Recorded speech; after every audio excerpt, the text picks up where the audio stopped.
sois élevé, sois magnifié durant tout ce moment. Que seul toi sois à l'honneur. Que toute voix étrangère se taise à présent, ni dans notre cœur, ni dans notre âme, ni dans notre esprit, ni dans notre corps. Qu'elle se taise et ne s'exprime plus. Sois élevé dans le nom de Jésus. Amen.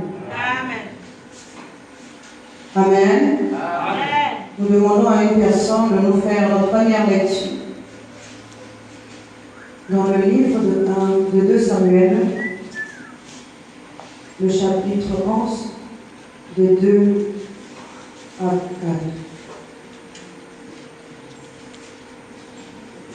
Le deuxième livre de Samuel, le chapitre 11, du 2e au 4e verset. Lisons la parole de Dieu dans 2 Samuel 11, le verset 2 à 4. Nous rendons grâce. Un soir, David se leva de sa couche et, comme il se promenait sur le toit de la maison royale, il aperçut de là une femme qui se baignait et qui était très belle de figure. David fit demander qui était cette femme et on lui dit, n'est-ce pas Bathsheba, fille d'Eliam, femme d'Uri, le Héthien? Et David envoya des gens pour la chercher. Elle vint vers lui et il coucha avec elle. Après s'être glorifié de sa souillure, elle retourna dans sa maison. Parole du Seigneur. Nous rendons grâce à Dieu. Je vais refaire cette lecture pour une bonne compréhension. Dans le livre de 2 Samuel, le chapitre 11, du 2e au 4e verset, nous le lisons au nom de Seigneur Jésus-Christ. Un soir, David se leva de sa couche, et comme il se promenait sur le toit de la maison royale, il aperçut de là une femme qui se baignait et qui était très belle de figure. David fut demandé qui était cette femme, et on lui dit, n'est-ce pas Bathsheba, fille d'Eliam, femme d'Uri, le Héthien? Et David envoya des gens pour la chercher. Elle vint vers lui, et il coucha avec elle. Après s'être purifié. Amen. J'aimerais que tu répètes après moi 2 colonnes. Ici, comme nous avons l'habitude de dire, nous sommes spirituels et nous parlons le langage spirituel. Quand on parle de colonnes ici, il ne s'agit pas de ces 2 colonnes ici. Amen. Il s'agit des 2 colonnes qui sont représentées par 2 connaissances. Amen. Amen.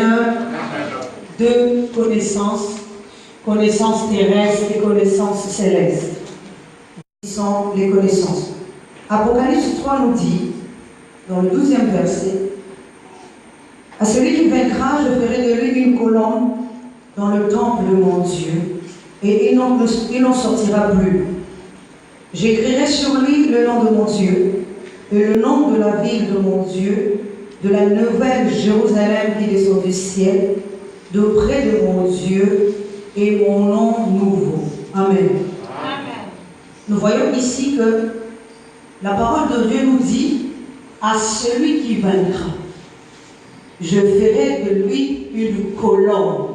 Amen. Amen. Ce n'est pas une colonne physique, mais une complète. Ces branches de rivière ne représentent que la connaissance. Amen. Amen. Toute connaissance est tirée d'une source. La source, c'était le fleuve qui traversait le jardin d'Éden. Les branches sortant de la source représentaient une connaissance autre. Comme souvent je vous dis ici, que la Bible nous donne cet exemple dans le livre, dans les 4 évangiles. Or, les 4 évangiles de la Bible représentent également les colonnes de l'Église. Amen. C'est-à-dire les compréhensions. Pourtant, les 4 évangiles parlent de la même chose. Mais des fois, ils le parlent d'une autre manière, qui diffère de l'autre. Amen. Parce que dans telle version, je prends l'exemple, dans la version de Jean, Jean le comprend d'une manière. dans la version de Matthieu, Matthieu le comprend d'une autre manière. Et parfois même dans une des versions, on ne parle même pas de l'histoire. Amen. Parce que cette version n'a pas eu vent de l'histoire que les autres ont relatée. Amen. Amen. Amen. Celui qui a plus des histoires à raconter, c'est Jean. Si vous lisez la Bible, vous allez voir que Jean explique plus d'histoires que les autres n'ont pas connues. Amen. Amen. Prenons l'exemple même de la mort de Lazare. C'est expliqué nulle part ailleurs que dans le livre de Jean. Ce qui veut dire que les trois versions des évangiles n'ont pas connu que Jésus avait ressuscité Lazare. Amen. Est-ce que nous sommes en train de comprendre? Amen. Et c'est pour ça que Jean, dans la lignée des évangiles, est en dernier. Parce que la dernière version de la compréhension parle mieux que les trois autres. Amen. Est-ce que nous sommes en train de comprendre? À chaque fois que nous évoluons dans la compréhension, notre compréhension également prend de l'ampleur, grandit et nous voyons plus clair. Amen. Amen. La parole de Dieu nous dit, si ton œil est ténèbres, amen, combien seraient encore plus les ténèbres qui sont en toi? Amen. L'œil dont on parle ici, il ne s'agit pas de l'œil physique, sinon on aurait dit les yeux. Amen. Il s'agit de l'œil intérieur. Amen. Car l'esprit de la connaissance n'a pas des yeux, amen, mais a un œil, amen, qui voit tout. Amen. Or, cet esprit de la connaissance, si l'œil est déjà obscurci, ces ténèbres ne peuvent être grandes. Amen. Car il est dit, si la lumière qui en toi est déjà ténèbres, combien sera plus grande tes ténèbres encore? Amen. Dites Amen. Amen. Alors, explique, nous allons un peu comprendre. Si donc la lumière, si tu penses que ta compréhension d'aujourd'hui est une lumière, alors que pour Dieu c'est des ténèbres, maintenant combien seront encore plus grandes tes ténèbres? Amen. Or, la lumière, c'est la compréhension. Mais si ta compréhension d'aujourd'hui est obscurcie, combien sera encore grande l'obscurité en toi quand la mort t'affranchira ou t'atteindra? Amen. Amen. Tout ça n'était qu'une parenthèse pour vous éclairer à ce que je vais dire. Si nous revenons donc à la colonne, plutôt, pourquoi j'ai parlé de la rencontre de deux colonnes? Ici, il s'agit d'une connaissance terrestre ou encore d'un corps terrestre qui doit rencontrer l'époux. L'époux, nous savons que c'est l'être suprême. Tout ça se passe au milieu de toi, l'homme. Tu as la partie terrestre et la partie céleste. Dans ce chapitre que nous avons lu, il nous est dit que David était en train de se promener sur son toit. Amen. Et il aperçut une femme belle de figure qui se baignait. Mais je ne veux pas revenir sur du terre à terre. Amen. Je vais aller directement dans les explications. Le toit ici, ce n'est pas le toit physique d'une maison. Amen. La maison ici, c'est toi et moi. Amen. Lorsqu'on dit que David est en train de se promener sur son toit, c'est que Dieu en nous, la partie suprême a pris le dessus. Le toit ici, amen. Souvent je dis, je prends l'exemple d'une maison. Amen. Dans la maison, il y a les fondations. Il y a les murs et il y a les colonnes. Il y a également le toit. Le toit représente donc la partie suprême de l'homme. Amen. La partie suprême ou la tête de l'homme. Amen. Prenons l'exemple d'un homme. Physiquement, nous avons la tête et nous avons les autres, le corps avec les autres membres du corps. Mais si on enlève la tête la partie du corps ne pourra plus subsister. Est-ce que nous sommes en train de comprendre? Mais donc la tête ici représente le toit de l'homme. Amen. Le toit de tout l'homme. Amen. Si donc quand on enlève la tête, vous vous souvenez que je vous ai dit également que pourquoi on avait décapité Jean-Baptiste? Parce qu'il fallait taire sa connaissance pour remplacer une autre connaissance qui est représentée par Jésus qui est la tête de tout le corps. Amen. Parce que Jésus est la tête et nous sommes les membres de son corps. Il fallait décapiter la première connaissance pour placer la seconde connaissance. Amen. Or, dans ce que nous sommes en train de dire ici, se promener, ça veut dire que il est à un niveau très peu élevé. Et en regardant dans comment je veux dire ça, dans le monde, c'est là que l'esprit va apercevoir le corps terrestre. Amen. Amen. Lorsqu'il va apercevoir ce corps, il va l'aimer. Parce que jusqu'à présent, Dieu n'épouse pas l'homme à l'extérieur, mais Dieu épouse l'homme à l'intérieur. Ce qui l'intéresse en nous, c'est le corps. Amen. Est-ce que nous sommes en train de comprendre? Car il est dit que le corps de l'homme est le temple de Dieu. Pour qu'il y ait une manifestation, il faut d'abord qu'il y ait l'accord ou bien encore l'approchement du corps vers l'esprit. Sinon, il n'y a pas de mariage, il n'y a pas de naissance, il n'y a pas non plus, on ne peut pas refléter ce que nous avons compris. Amen. Je vais encore le dire autrement. Amen. Épouser l'Esprit suprême, ça veut dire rentrer dans sa compréhension. Amen. Mais qui doit épouser l'Esprit suprême? C'est d'abord notre esprit intérieur. Amen. Est-ce que nous sommes en train de comprendre? Or, notre esprit intérieur est d'abord un corps. Est-ce que nous sommes en train de comprendre? Et cet esprit intérieur a aussi un corps extérieur. Le corps extérieur, c'est ce que tout le monde voit.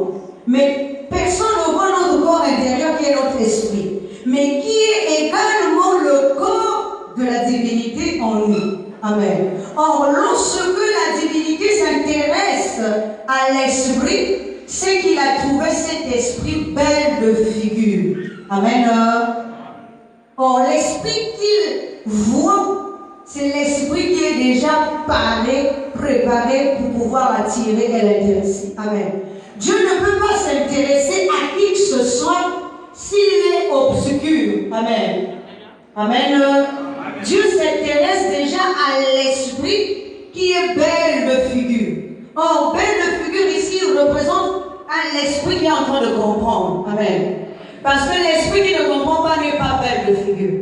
Dites Amen. L'esprit qui ne comprend pas, ou la conscience qui ne comprend pas, est une conscience vilaine, mauvaise, souillée, impure. Amen. Mais une conscience qui commence à comprendre est une conscience belle de figure. C'est pour ça que la parole nous rapporte que Sarah était une femme belle de figure, ou encore Rebecca était une femme belle de figure, parce qu'elle représentait la connaissance céleste. Amen. Dans notre cas ici, David, quand il voit la femme du rire, il s'intéresse. Premièrement, non seulement elle est belle de figure, mais elle était en train de prendre son bain. Dites bain. Au jour d'aujourd'hui, quand on parle de bain ici, ce n'est pas un bain physique. Amen. Mais un bain spirituel. Ce qui veut dire quoi? Quand on revient belle de figure, parce que nous sommes en train de nous laver. Amen. Et se laver ici, ça veut dire se purifier de nos péchés. Amen. Se sanctifier de tout ce que nous avons fait d'impur. Amen. L'Esprit de Dieu ne peut s'intéresser à la conscience de l'homme que lorsqu'il la voit, il la voit en train de se laver. Amen. en train de se laver. Tant que ton esprit ne se lave pas, est-ce que nous sommes en train de comprendre? Tant que ton esprit ne se lave pas, ne rentre pas dans le bain. Retenez bien ce que je veux vous dire. Si dans des rêves, tu es en train de rêver que tu te laves ou que tu es en train d'aller te laver, c'est déjà une bonne chose pour toi. Ce qui veut dire que tu as commencé une marche. Amen. La marche là t'emmène à la purification. Mais comme laver spirituellement ne veut pas dire en un seul jour, tu as entamé la marche pour te dépouiller du vieil homme. Tu as entamé la marche pour aller te laver. Amen. Est-ce que vous savez que des fois même une personne peut rêver qu'il est en train d'aller se laver, mais là où il va là c'est trop loin. Il n'arrive même pas de fois à arriver là-bas. Il lui faut du temps. Amen. Des fois, quand il arrive là, il faut qu'il aille d'abord chercher du sang. Amen. Est-ce que nous sommes en train de comprendre? Parce que ce n'est pas notre corps, mais c'est notre esprit qui se lave. Amen. Et c'est pour ça que des fois, lorsque nous tombons sur des gens qui ne comprennent pas, ils vont encore t'égarer plus encore. Amen. Ils vont encore te dire que tu es dans la sorcellerie ou je ne sais pas. Amen. Alors qu'il n'y a pas un problème de sorcellerie là-dedans. C'est un problème que tu es en train d'aller te sanctifier. Ça veut dire que Dieu veut essayer de te faire comprendre que ton esprit a entamé une marche pour aller se bénir. Amen. Et ce qui veut dire que dans ton intérieur, tu as commencé à dire ça je ne ferai plus, ça je ne ferai plus, ça je ne ferai plus. C'est ça qui veut dire se laver spirituellement. Renoncer à tous les vices pour acquérir les vertus. Or, l'esprit qui est propre ne porte pas les vices, mais l'esprit qui est propre, c'est celui qui porte les vertus. Amen. Est-ce que nous sommes en train de comprendre? Un esprit qui est propre ne porte pas les vices. Il n'est même pas regardé par Dieu. Celui qui est regardé par Dieu, c'est l'esprit qui porte les vertus. Ça veut dire qu'il est sort, qu'il était en train de se laver. À partir de cet instant, sachez une chose, même tu peux beau crier Dieu. Là où si tu te laves aussi dans la boue, tu ne te verras pas. Amen. Amen. Il faut aussi une eau propre. Amen. Amen. Amen. Oui, parce que la boue ici, ça veut dire que tu es dans une eau sale, une compréhension sale, une connaissance terrestre qui te fait descendre de plus belle dans une boue. Tu n'avances pas. Dieu ne regarde pas une femme comme ça. Dieu regarde, Dieu s'intéresse à une conscience qui est belle de figure, qui rayonne et qui est propre, qui prend son bain. Amen. Amen. Amen. Maintenant, lorsque il la voit, il la fait venir et elle tombe enceinte pour la première fois. Amen. Amen. Et ensuite, elle retourne chez elle. À quel moment notre esprit est adultère? Quand je parle d'adultère ici, ce n'est pas dans le sens terrestre. Amen. Amen. Mais dans le sens céleste, d'abord, nous allons l'expliquer. Lorsque notre esprit commence à aller vers la compréhension céleste, amen, et cet esprit-là, notre conscience commet l'adultère. Amen. Cet adultère-là, c'est comme si elle renonçait au côté terrestre pour aller au côté céleste. Amen. Or, la parole nous définit cela par cette femme qui avait été condamnée et présentée à Jésus en disant, Maître, celle-ci a commis un adultère. Que dis-tu d'elle? Parce que Moïse nous a dit que une telle femme doit être lapidée jusqu'à ce qu'elle meure. Amen. Amen. Or, Jésus dit, qui de vous n'a pas péché, lui jette la première pierre. Ce qui veut dire quoi? Cette parole nous explique que Jésus était en train d'écrire. Or, écrire, il était en train d'écrire, il écrivait au sol. Le sol ici représente la terre. La terre ici représente la conscience terrestre. Amen. Parce que c'est là que doit s'imprimer cette connaissance. Amen. Lorsqu'elle est imprimée, or la première loi dit que la conscience de l'homme, étant déjà marié à une première connaissance, ne peut pas encore épouser une autre connaissance. Amen. C'est pour ça que l'homme jusqu'à aujourd'hui, sa conscience étant mariée à la conscience terrestre, a du mal à comprendre tout ce qui est céleste. Amen. Parce que pour cette compréhension terrestre, elle va commettre l'adultère. Amen. Est-ce que nous sommes en train de comprendre? Pour cette connaissance terrestre, elle va commettre l'adultère.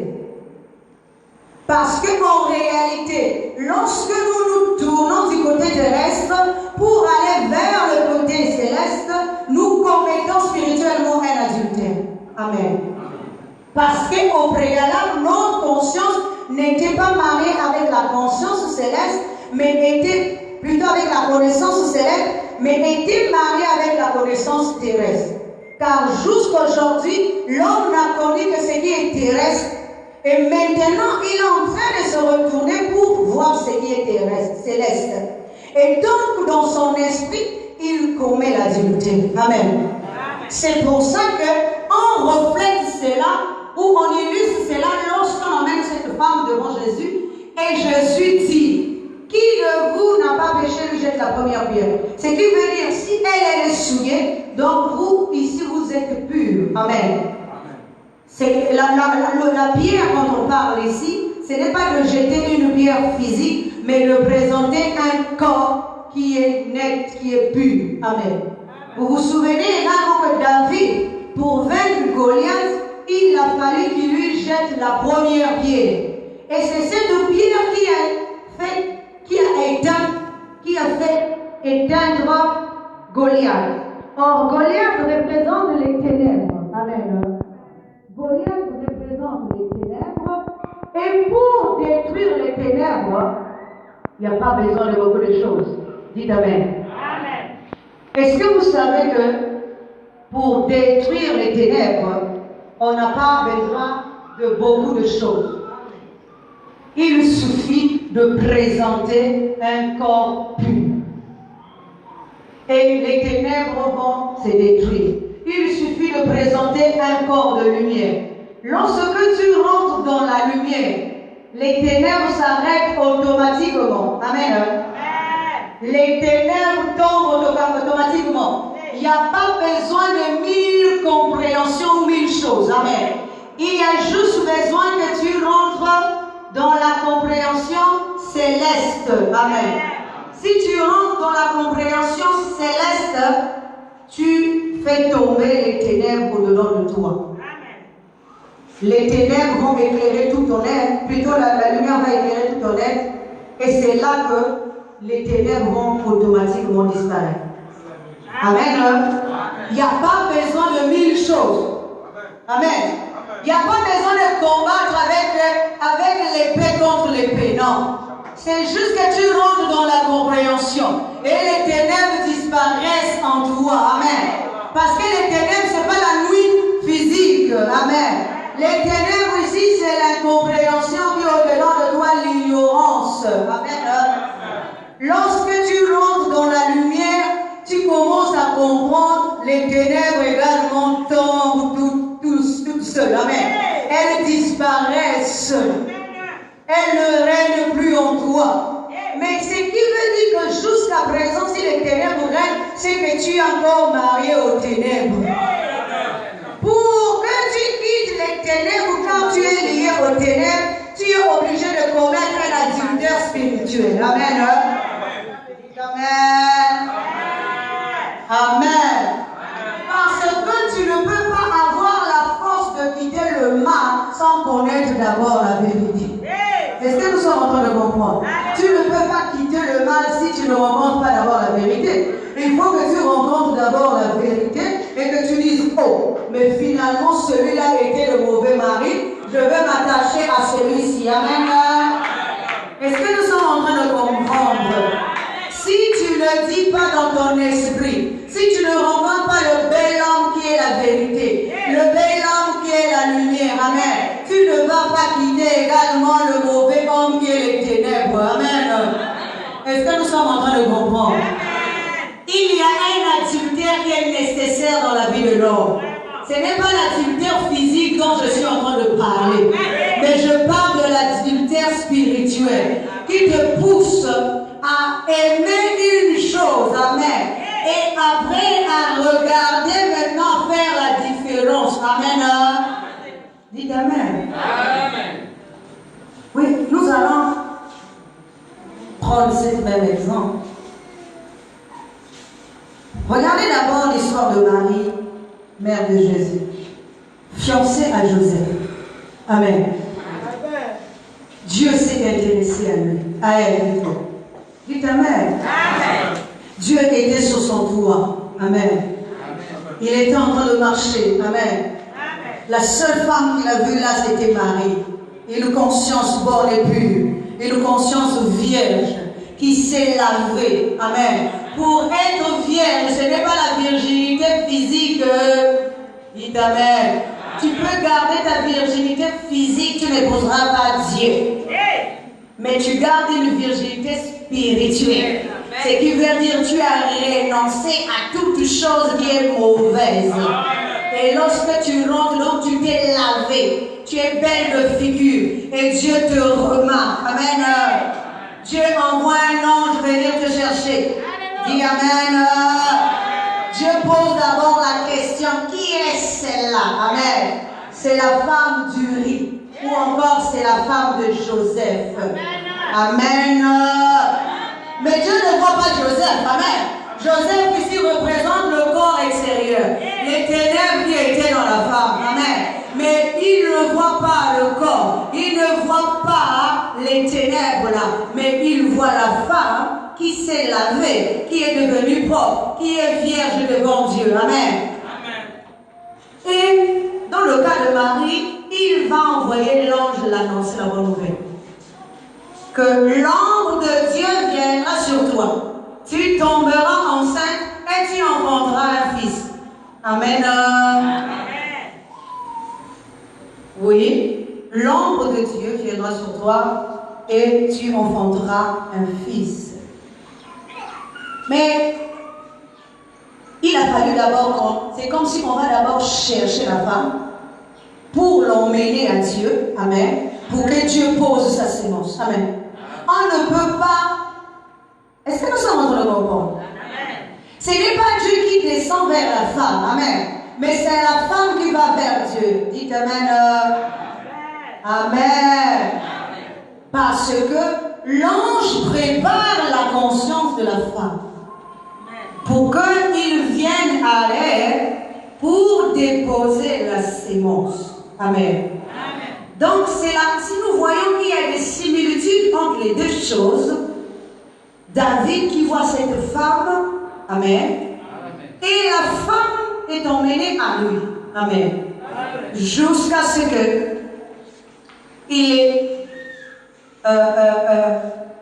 enceinté la femme. Mais nous savons également, amen, que la parole nous rapporte que le premier enfant qu'ils ont eu ensemble devait mourir. Amen. Est-ce que nous sommes en train de comprendre? Amen. Oui, parce que le premier enfant représente toujours un corps, mais ce n'est pas le bon corps. Amen. Mais le second corps, c'est celui qui est le bon corps. Amen. Dans le cas de David, il y a la petite nuance qui est là, c'est que dans le cas de David, c'est que nous sommes dans la connaissance terrestre, et dans le cas de Jésus, nous sommes dans la connaissance céleste. Amen. C'est pour ça que le premier fils né de ce couple doit mourir. Et il nous est dit, si nous lisons bien toute cette histoire, David n'avait pas fermé l'œil tant que cet enfant-là vivait, était malade. Amen. Seigneur ne mangeait pas. Et le jour où l'enfant est mort, amen, on est venu lui dire que ton fils est mort. Il s'est lavé. Avant, il dormait par terre. Amen. Hein? Dites amen. Il lavait, il ne se lavait pas, il ne faisait rien, il dormait par terre, il ne mangeait pas. Le jour où on vient lui annoncer que cet enfant-là est mort, amen, il s'est lavé, il a mangé, et ses serviteurs ont dit, oh, mais quand l'enfant était malade, tu étais inconsolable. Tu ne mangeais pas, tu dormais par terre. Maintenant, comment tu peux te réjouir un peu de la mort de cet enfant? Amen. Mais spirituellement parlant, c'est là, représente le corps du péché là, qui vient de mourir. Amen.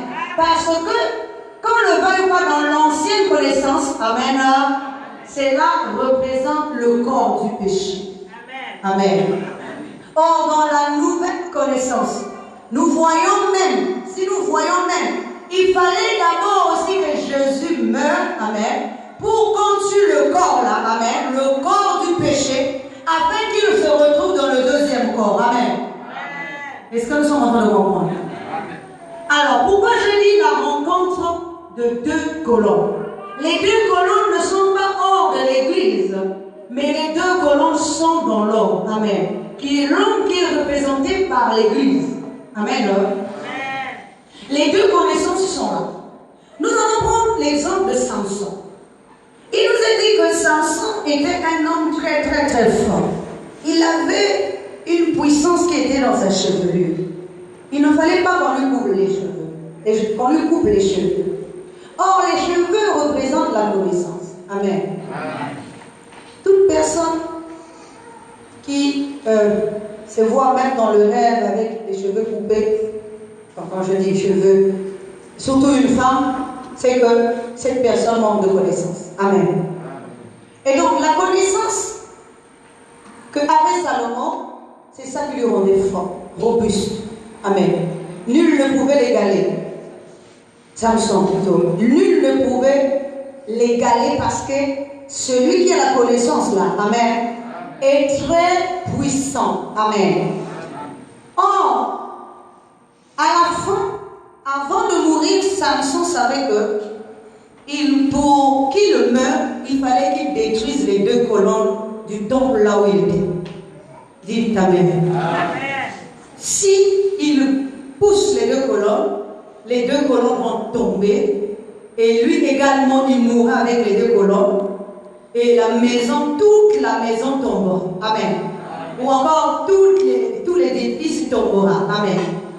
Donc si nous prenons les deux colonnes qui sont dans ce temple-là, cela représente les deux connaissances qui existaient dans ce temple-là, dans la première maison, dans le premier temple. Amen. Est-ce que nous sommes en train de comprendre? Les deux colonnes qui existaient là, ils savaient que pour faire mourir tout ce qui était là, il fallait que les deux colonnes là tombent. Amen. Amen. Donc, si les deux colonnes tombent, même s'il va mourir, mais tous ceux qui sont là aussi mourront avec lui. Amen. Or, la parole de Dieu nous rapporte également que lorsque Jésus est mort, amen, il s'est retrouvé à la croix. Or, dans le cas de Samson, il nous a dit que l'autre colonne était l'une à sa gauche, l'autre à sa droite. Amen. Mais dans le cas de Jésus, il nous a dit que Jésus s'est retrouvé sur la croix avec deux brigands, l'un à gauche, l'autre à droite. Amen. Et quand les gens étaient en train de passer, il lui disait, mais descends de la croix, toi qui avais dit que tu détruirais le temple, amen, hein, et que tu le rebâtirais dans 3 jours, amen. Sauf que le temple dont on parle ici, amen, nous sommes toujours en train de parler d'un temple spirituel. Est-ce que nous comprenons? Samson détruit un temple et emporte les deux colonnes qui étaient là avec lui. Mais Jésus détruit un temple, n'emporte pas les deux colonnes, mais détruit une colonne, mais garde une autre colonne. Amen. Ce qui est représenté par les deux brigands. Est-ce que nous sommes en train de comprendre? Ici, les brigands, ici, il ne s'agit pas des brigands physiques. Dites Amen. Les brigands, ici, il s'agit des connaissances. Car il est dit, c'est Jésus qui dit, tous ceux qui sont venus avant moi ont été voleurs et brigands. Les brigands ici, ce sont les connaissances qui ont détruit l'homme. Amen. Et lui étant la véritable connaissance, lorsqu'il vient chercher l'épouse. Amen. Or, l'épouse qu'il vient chercher ici est un corps. Ce corps-là également est représenté par un brigand. Amen. Dites Amen. Or, dans le cas de Samson, étant dans la première connaissance, lui, il détruit le temple avec les 2 colonnes qui étaient là. Car chaque colonne représente un corps. Chaque colonne représente une personne. Chaque colonne représente un esprit, une entité, une connaissance. Amen. Est-ce que nous sommes en train de comprendre? Comme la lumière est un corps, les ténèbres également est un corps. Est-ce que nous sommes en train de comprendre? Mais lorsque Jésus vient, Jésus ne détruit pas les 2 colonnes, mais Jésus va détruire une seule colonne, parce qu'il est la véritable lumière. Est-ce que nous sommes en train de comprendre? Samson n'était pas la véritable lumière. Amen. Samson n'était pas la véritable connaissance. Il était une lumière. Amen. Amen. Qui était ténèbres. C'est pour ça que les ténèbres de l'homme sont devenues encore plus grandes que la lumière, puisqu'elle n'était pas lumière. Amen. Est-ce que nous sommes en train de tromper? Bon, je vais le reformuler autrement. Tout à l'heure, nous avons dit, si la lumière qui est en toi est ténèbres, combien seront plus grandes encore tes ténèbres? Amen. Or, lorsque la lumière qui est en nous, représentée par Samson, n'est pas véritablement la lumière, mais elle va finir par te tuer. Est-ce que nous sommes en train de comprendre? Détruire carrément les colonnes qui sont à toi. Et la partie céleste et la partie terrestre vont finir par s'écrouler. Amen. Parce qu'à un moment donné, Amen. La connaissance terrestre, elle peut grandir en toi autant qu'elle veut. Elle va subsister. Et à un moment donné, elle finira par tuer ce qui est céleste et ce qui est terrestre en toi. Amen. Et le temple ne sera pas rebâti. Amen. Or, la connaissance céleste, lorsqu'elle prend de l'effet dans l'homme, amen, elle détruit un côté, elle prend l'autre côté. Et à ce moment-là, tout en toi ne peut pas mourir. Est-ce que nous sommes en train de comprendre? C'est pour ça que le temple-là est rebâti en 3 jours. 3, amen. C'est pour ça que le temple-là est rebâti en 3 jours. Les jours ici, il ne s'agit pas des jours physiques. Amen. Ce n'est pas des jours physiques. Amen. Vous vous souvenez que je vous ai déjà dit ici, lorsqu'on nous dit déjà que l'année dernière, à cette même époque, tu auras un enfant, ce qui veut dire que tu n'es plus dans l'homme, dans le vieil homme, tu vas rentrer dans le nouveau homme. Amen. Amen. Or, pour construire le nouveau temple, pourquoi en 3 jours, cela représente les 3 dimensions de l'homme? Amen. L'être suprême, l'être intérieur et l'être extérieur. Ce sont les 3 jours de l'homme. Un côté représente un jour. On ne peut pas bâtir l'homme en un seul jour. Dites Amen. Ça veut dire qu'on ne peut pas bâtir l'homme en un seul côté. Amen. Il faut que tu aies la compréhension terrestre, que tu comprennes. L'intérieur, pareil, et également ce qui est suprême. Amen. Tu ne peux pas être bâti en tant que maison de Dieu si tu ne comprends rien. C'est pour ça que même le blanc dit, il y a un adage qui dit, on ne peut pas connaître son futur sans d'abord connaître son passé. Amen. Il faut d'abord que tu commences par connaître ton passé, puis tu connais ton présent, et tu connaîtras ton futur. Amen. Oui, le futur, c'est ce qui est suprême. Le passé, c'est là où tu es venu. Et le présent, c'est d'abord là. C'est l'esprit, donc le milieu. Amen. Tu vas enjamber encore le pas pour aller vers le futur. Le futur, c'est d'abord l'être suprême. Amen. Tu ne peux pas aller au futur sans que tu te souviennes d'abord de ton passé. Dites Amen. C'est pour ça que Paul, Amen, lorsqu'il parle de Céphas, vous savez, une fois je vous ai expliqué ici que représente Céphas. Amen. Or, la parole de Dieu nous dit que Saoul, autrefois, regardez bien, lorsqu'il était persécuteur, il s'appelait Saoul. Lorsqu'il est rentré dans la volonté de Dieu, Amen, on l'a appelé Paul. Amen. Et ensuite, Amen, et on parle de Pierre plutôt. Lorsqu'il était pécheur, Amen, avant qu'il ne rencontre le Seigneur, il s'appelait Pierre. Amen. Mais lorsqu'il a rencontré le Seigneur lui a dit, toi, tu ne t'appelleras plus plutôt Simon, tu vas t'appeler Pierre. Car tu es Pierre, sur cette pierre, je bâtirai ma maison.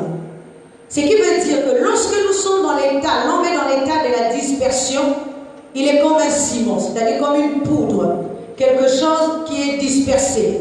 Mais lorsque tu rentres dans la lumière, tu rencontres la lumière au-dedans de toi, tu n'es plus Simon, mais tu deviens Pierre. Amen. Est-ce que nous sommes en train de comprendre? Tu n'es plus Simon, tu deviens Pierre. Or, une pierre devient plus solide. Amen. Ce n'est pas des grains de sable ou de la poudre, mais ça devient une pierre. C'est comme lorsque... Amen. Prenons toujours cet exemple. Il est dit comment on appelle ça?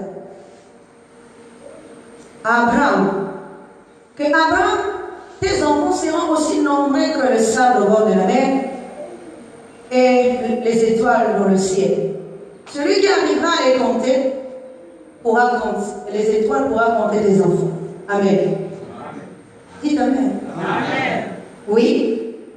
Nous savons bien que tout cela n'est pas physique parce qu'on peut compter chacun d'entre nous dans le monde. Amen. Si je commence à compter ici chaque personne qui existe dans le monde, je trouverai bien le nombre de toutes les personnes. Comment est-ce possible comment la Bible peut-elle dire qu'on ne peut pas compter les enfants d'Abraham? Alors que physiquement, on peut compter, on peut démontrer que même déjà ici au Congo, nous connaissons les nombres d'habitants au Congo. Même dans le monde, nous connaissons les nombres d'habitants dans le monde. Amen. Est-ce que nous sommes en train de comprendre? Donc, quels sont ces enfants-là d'Abraham qu'on ne pouvait pas compter? Ce ne sont pas les enfants physiques, mais spirituels. Parce que cette connaissance qui se multiplie jusqu'à l'infini. Or, quelque chose qui est un grain de sable est différent de quelque chose qui est une pierre. Dites Amen. Est-ce que nous sommes en train de comprendre? Les grains de sable représentent une dispersion, une compréhension incompréhensible, diversifiée de 1000 manières que personne ne peut comprendre. Est-ce que nous sommes en train de comprendre? Diversifiée de 1000 manières incompréhensibles. Amen. C'est pour ça qu'on peut même pas comprendre ça. Mais lorsque Jésus vient, il ne vient pas pour la dispersion, mais il vient pour rassembler. Si on vient rassembler, on prend la partie terrestre qui est un pôle et la partie céleste un pôle ou encore une colonne. Il va les rassembler. Or Dieu dit, de deux, il en fait qu'un seul. Il a réconcilié le monde avec lui-même. Le monde avec Dieu. Or le monde ici c'est toujours Dieu. Mais le monde était séparé avec Dieu. Amen. Le monde ici ne s'agit pas du monde physique. Parce que Dieu n'a pas besoin du monde physique. Mais Dieu a besoin d'un corps. Amen. Donc lorsqu'il réconcilie, il y a comme une rencontre entre deux colonnes qui normalement n'étaient pas censées se rencontrer. Et la rencontre ici, c'est d'un corps et un esprit. Amen. La rencontre ici, c'est l'époux pour l'épouse. Amen. S'il n'y a pas cette rencontre dans la maison de Dieu, il y a toujours les ténèbres et il y a toujours l'obscurité. Est-ce que nous sommes en train de comprendre? S'il n'y a pas cette rencontre, s'il n'y a pas cette rencontre de toi et toi-même dans ta maison, c'est aussi l'obscurité au-dedans de toi. Amen. Il faut que ton côté inférieur épouse ton côté supérieur. Amen. Si ton côté inférieur n'épouse pas ton côté supérieur, tu es toujours ébranlable. Tu n'es pas une maison stable. Amen. Amen. Oui, pour ceux qui étaient là hier avec nous pendant notre retraite, nous avons parlé du sacrificateur. Amen. Amen. Le sacrificateur, c'est celui qui est intérieur, l'esprit. Il ne présente pas l'autre comme offrande. Amen. Présenter l'autre comme offrande, ce n'est pas dans le sens dont nous comprenons. C'est qu'il veut dire quoi? Je veux te dire à toi d'être obéissant à Dieu. Moi-même, je ne suis pas obéissant à Dieu. Amen. Donc, je te présente comme toi, ton corps comme sacrifice à Dieu, mais moi-même, je ne suis pas mon propre sacrificateur. Or, être sacrificateur à la manière de Melchizedek, c'est celui qui offre son propre corps en offrande à Dieu. Le mauvais sacrificateur, à la manière de Élie, amen, c'est celui qui prend une autre offrande et qui offre à Dieu. Amen. Jésus est sacrificateur à vie. Il est sacrificateur à la manière de Melchizedek. Parce que c'est lui-même qui fait ce sacrifice. C'est lui-même qui est le sacrificateur. Il est lui-même également le sacrifié. Et il est lui-même également celui qui agrée le sacrifice. Dis Amen. Parce que lorsque je sacrifie mon corps, je ne sacrifie pas ça à quelqu'un d'autre. Amen. C'est moi qui sacrifie, mon esprit sacrifie mon corps au Dieu qui est à l'intérieur de moi. Amen. Nous sommes en train de comprendre. C'est mon esprit qui sacrifie mon corps au Dieu qui est à l'intérieur de moi. Car il est dit que nous sommes des dieux. Amen. Toi et moi, nous sommes des dieux. Ce n'est pas un Dieu autre que tu cherches. Le Dieu, il est à l'intérieur de toi. Il est vivant et il vit. Amen. S'il ne vit pas, amen, c'est que tu es dans la partie terrestre. Amen. Si tu commences à comprendre, c'est que tu dois lui offrir un corps en sacrifice. Amen. Amen. Dieu, dans le passage d'hier, de 1 Samuel, verset 11, et chapitre 11, à partir du 27e verset, il nous est dit dans ce chapitre, vers la fin, au 35e verset, il nous est dit que Dieu promettait à Élie, le sacrificateur, qu'il allait non seulement envoyer dans la maison de Dieu là, un adversaire. Amen. Amen. Amen. Un adversaire dans la maison de Dieu. Donc une autre compréhension qui va détruire cette compréhension qui était là. Et Dieu promettait également que celui-là je lui ferai, non seulement je m'établirai un autre sacrificateur qui sera fidèle à moi, mais je lui ferai également une maison stable. Amen. La maison ici, ce n'est pas une maison physique. C'est un corps stable. Amen. Un corps qui ne court pas à tout vent de doctrine. Amen.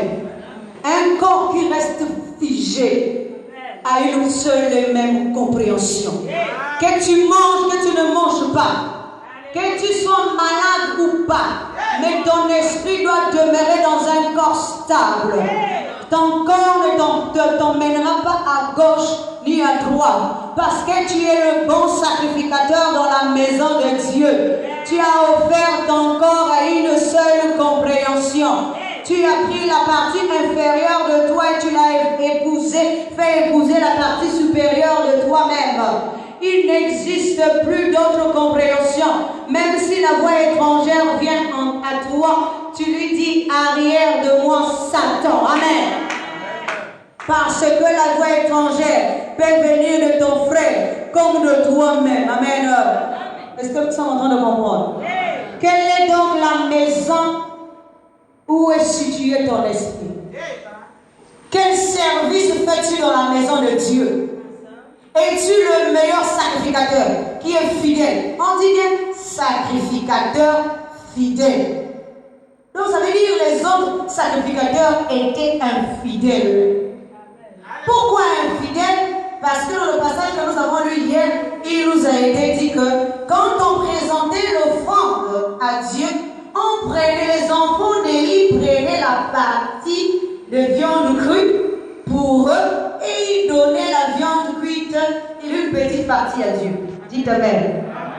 Or, nous avons expliqué également que la viande crue, c'est la partie de la chair qui reste dehors. Or, c'est cette partie qui est nécessaire à Dieu. Amen. Tant que notre homme extérieur ne comprend, parce que c'est lui qui doit refléter Dieu. Amen.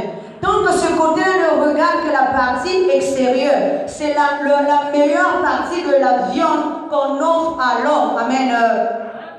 La partie cuite, c'est les petites choses qu'on donne à Dieu. Regardons même l'homme quand il réfléchit. Il réfléchit. Toi-même, tu es sacrificateur. Tu réfléchis toujours pour les choses extérieures. Et les petits, donc il reste une miette de toi que tu offres à Dieu. Mais Dieu n'est pas content. Pourquoi tout ton être ne reflète pas Dieu? Pour que tu sois le meilleur sacrificateur dans la maison de Dieu. Amen. Tout ton être, la meilleure partie, c'est la partie extérieure. Lorsque tu reflètes Dieu à l'extérieur, c'est là que Dieu est content. Ça veut dire que tu as emmené dans la maison de Dieu le corps. Amen. Ça veut dire que tu t'es sanctifié. Amen. Et ton esprit a porté un parfum de bonne odeur, d'albâtre. Amen. Pas un parfum physique, mais un comportement qui est digne de notre Seigneur. Dieu n'agrée pas les parfums physiques. Dieu agrée le comportement d'un être humain. C'est ça qui est une parfaite bonne odeur qui monte jusqu'à ses narines. Et même si tu peux acheter les meilleurs parfums du monde, ça ne changera rien du tout. Mais Dieu agréera ton parfum lorsque tu le présenteras. C'est pour ça qu'il est représenté par Marie de Magdala. Amen. Qui arrive avec un grand parfum de grand prix. Il nous a dit que Jésus était en route et il a vu Simon. Il a dit à Simon, je viens souper chez toi. Amen. Et à un bon moment, Marie de Magdala est sortie de nulle part, est venue avec son parfum de grand prix. Et il a commencé à déverser cela. C'est pour ça que je disais, dans d'autres versions de la Bible, on dit, d'autres disent la tête, d'autres les pieds. Amen. Et donc, Simon était en train de murmurer au-dedans de lui, en disant, si cet homme était vraiment un prophète, il saurait qui est la race de cette femme. Amen. La race ici, il ne s'agit pas de la race physique. Il s'agit de la nature. Amen. Or, celle qu'il était en train de rejeter, la partie de la chair extérieure, amen, c'est celle qui avait pris encore la conscience plus que l'homme lui-même. Amen. C'est comme si la partie qui est meilleure au-dedans de nous, c'est d'abord notre conscience. Amen. Qu'est-ce que Jésus répond à Simon? Il lui dit, depuis que je suis dans ta maison, dis ta maison. Depuis que Dieu est dans toi, qu'est-ce que tu lui as apporté? Quel repas tu lui as donné? Est-ce que tu lui as lavé les pieds? Est-ce que tu as fait quelque chose? Dis Amen. Depuis que Jésus est en toi, qu'est-ce que tu as fait de lui? Amen. Or, la femme dont on parle qui est sortie de nulle part, qui avait la mauvaise vie, c'est d'abord la partie de la chair qui deviendra ta conscience. Amen. Lorsque la conscience montera et comprendra, c'est elle qui te donnera de la valeur. Amen. Tant que ta conscience ne se manifestera pas, ne fera pas d'effort. Quand la conscience de l'homme est morte au-dedans de lui, l'homme ne fait aucun effort. Amen. Il peut faire ce qu'il veut, il se dit que tout est normal. Tu insultes quelqu'un, tu tapes quelqu'un, tu voles quelqu'un, tout ça c'est normal. Mais le jour où ta conscience se réveille, cette conscience est celle qui frappe au-dedans de toi. Dès que tu as volé, la conscience te dit tu ne dois pas voler. Dès que tu as trompé ton mari, la conscience te dit ne trompe pas. Amen.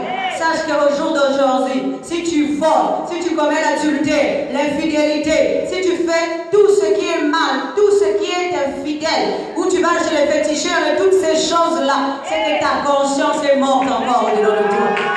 Une conscience vivante t'empêche de commettre l'adultère, t'empêche de voler, t'empêche d'insulter, de critiquer quelqu'un, de juger les gens, parce que dans ta tête, ta conscience te dit ça, c'est pas bien.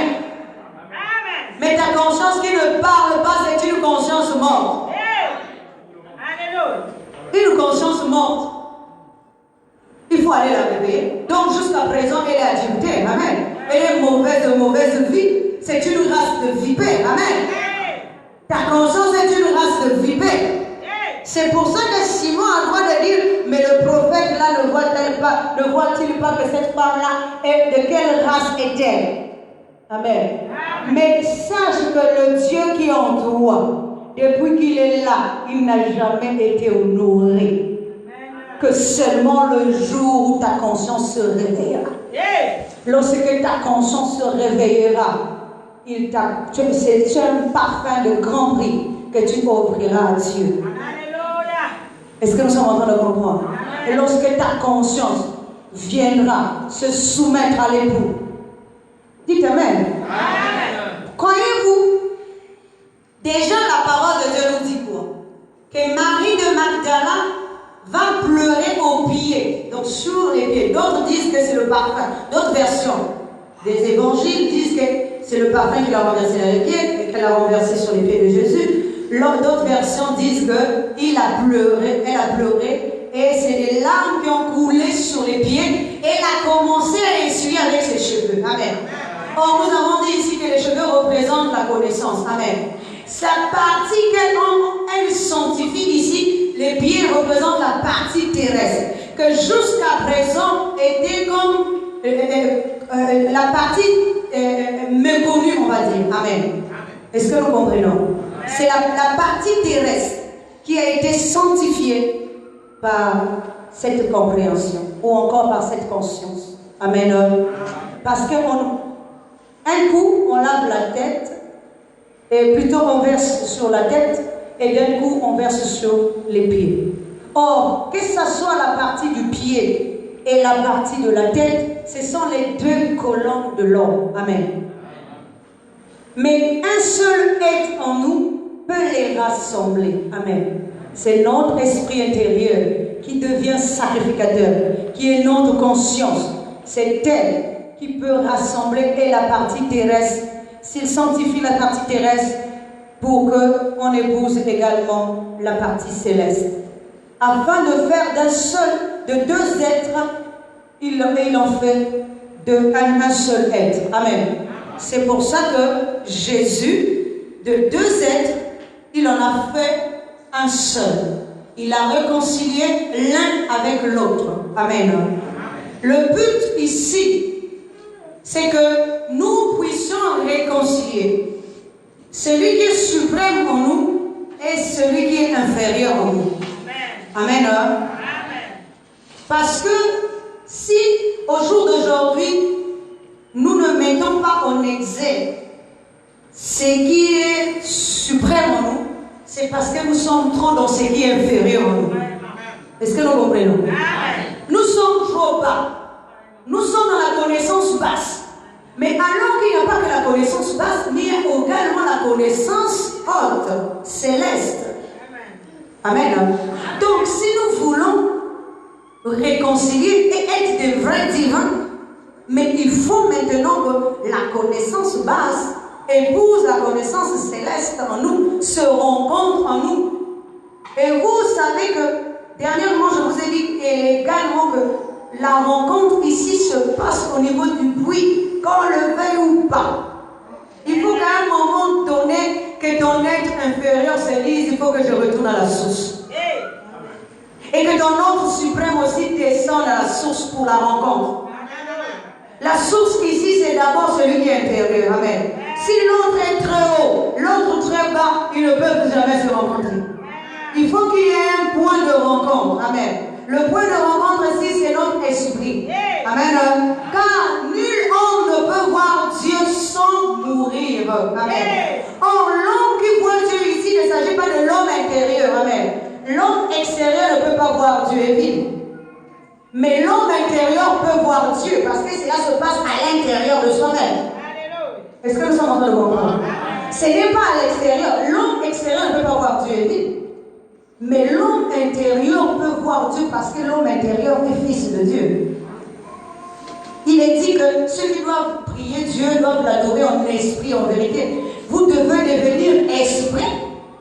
Donc il faut que le corps, la partie extérieure, vienne à la source pour devenir esprit. Afin que Dieu qui est esprit également descende vers toi, au-delà de toi, pour qu'il y ait une rencontre entre vous deux. Amen. Amen. Prenez d'abord cette histoire-là. La même Bible nous dit que lorsque Moïse a rencontré Dieu, la première fois, il lui a dit que nul homme ne peut voir Dieu. Amen.